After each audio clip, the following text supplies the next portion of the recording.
is advanced vert. They're at, I'm just being told they're not quite there. They're 2.22. So this is a scoring run. You can see top right corner in the green. Got to stay above 100 feet of altitude. Looking really stable there in that turn. Yeah. They only fluctuated by a couple of feet. Remarkably stable. This is, remember, we were talking the other day about the suspension wires, the hanging bridges, the suspension bridging. So what they've done here is they've taken a relatively traditional octocopter, hexacopter, however many blades they have and arms, and they've lightened the airframe. So there's a number of ways that people have gone about this competition.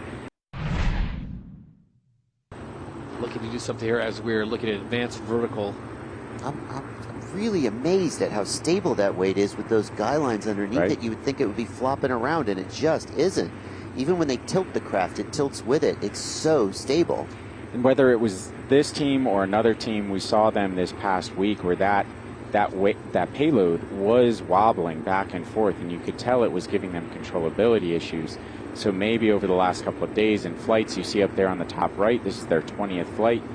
Maybe they figured out a way to stabilize that payload and not have the associated controllability problems. This is the team College Station, Texas A&M flight pioneers here trying to get this done. They got to stay above 100, below 200. This is their 20th, so they've got some experience. Again, one of the teams getting their money's worth, but a 2.22 payload to weight ratio for them. 5 minutes into this one, they have traveled just over that nautical mile. Remember, they need to get 4 nautical miles. So that's the interesting part. In addition, normally, if you were to go out into industry right now and say, I want a 111-pound payload, or just let's make it even, a 100-pound payload, you're generally going to go out and find 100 to 150-pound aircraft, and that's extremely expensive. Right. I don't want to say extremely. It is somewhat of a factor more expensive than a 55-pound. Well, it always drone, matters. right? I mean, if I have to pay for, $5,000 versus $1,000, I care. Or $100,000 versus $10,000, right? Yeah. Yep. So this goes back to that original concept that I've had in a couple of the videos, and we've talked about, is that cost per pound per mile transported. It's very important in commercial industry when you're doing your cost-benefit analysis, and then in the military as well when you're trying to build and produce in mass and deploy in mass. So going back to the payload to weight ratio, it sounds like it would be fair to say that we are roughly doubling or quadrupling the capabilities of essentially all state-of-the-art modern cargo aircraft. Yep, so that the state-of-the-art is around 1, so we're doubling or quadrupling, trying to quadruple the state-of-the-art. Right, we haven't quadrupled it yet. That's a very good point. Trying. We're hovering at 3.84 at the top of the leaderboard. Close. So close. So close. I mean, nobody wants to get 3.84 tattooed on their arm, right? 4 to 1. 4X, that's what we got. Well, Advanced Vertical Flight Laboratory right now is coming up on the 4 nautical miles. They have stayed above the 100 minimum altitude for the hard deck. They are at 2.22 on the ratio. So we'll see if the good folks from College Station, Texas can bring this home, unload the weight, and then put down 1 more nautical mile to make this an official scoring run. Look at that! Look at that aircraft. Would it be fair to call that majestic? Just, I mean, with with the backdrop and the view, great. It's great. So we just got reports that InSky broke the geo-fence boundary, and they have called it quits for the day. They're back on the landing pad.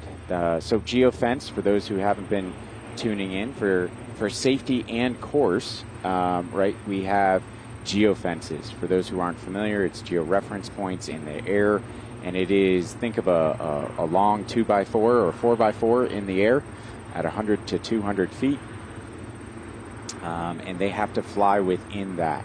Obviously, they have to ascend and descend out of that box to be able to complete the run. So we have a couple of different parameters there, but if you break that geo-fence, if you fly outside of that box for any reason, your scored run is over. You've got to come back. So again, this is Advanced Vertical Flight Laboratory, very close as they are not officially there yet. They'll get the indication, but they're coming back to land. They have completed 4 nautical miles. They have stayed above 100 feet in altitude. So Advanced Vertical Flight Laboratory, and man, the announcer jinx. Right. They got the 4 miles. They were coming back to land, and something happened. Maybe ran out of juice.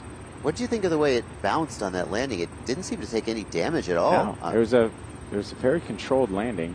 You know, my first instinct, like I said, it ran out of juice. Maybe the batteries just couldn't make it.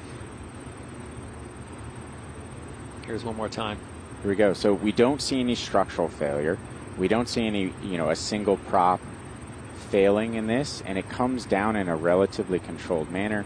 If we had a little bit of more reference points to the skyline, we'd probably be able to see that this is flight level. And the way batteries work is when they get to the end, you start seeing that power reduction. It's getting right to the end.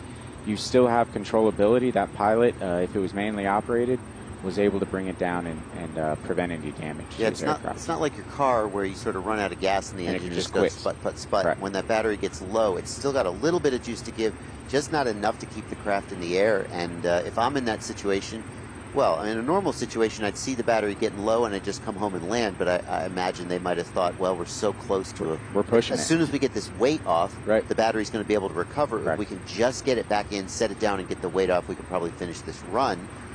And then, of course, it starts dropping, and you just use what little power you have left to try to soften that landing, and it sure looks like that's what that pilot did. Gosh, I'd love to find out just how close they were to bringing it home. They were still above 100 feet on the elevation, so they hadn't begun the descent to bring it on the... look at that. Come on.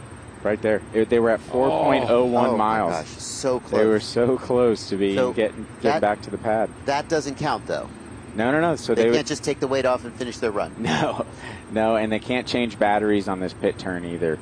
So they would have had to land inside that 5-foot circle on the second platform, the farther one away, inside of the circle that's painted on there, release the weights, and then go and fly for that 1 mile unloaded lap. Yeah, looking at how it came down so flat and level, no mechanical failure, and looking at how close they were to the pad, I have to imagine that what happened is the pilot saw the battery getting low and thought, maybe I can make it, and the battery's just flashing red, out of fuel, and you're like, I gotta make it to the next gas station. That's right, land now, he was seeing.